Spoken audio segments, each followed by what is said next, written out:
Oo nga, nandiligaw na sa akin si Terex. Sa tingin niyo po ba dapat kong sagutin? Bakit? Eh paano yan? Pagdating ni Ate Sapphire, mas bagay po sila eh. Naku, basta abangan niyo yan. Naku, lalo pong gumaganda ang storya po ng Pangarap na Bituin. Kaya huwag niyo pong palalampasin talaga naman. Okay, mabalik naman po tayo sa aking album. Ayan, o diba? Gustuhan niyo po ba ang post ko siya? Taking Flight.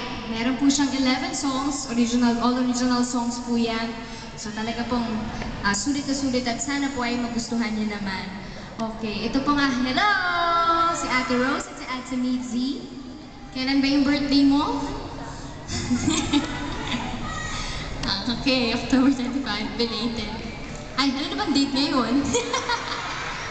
Ay, pasensya na po, hindi ko na po talaga alam kung anong date.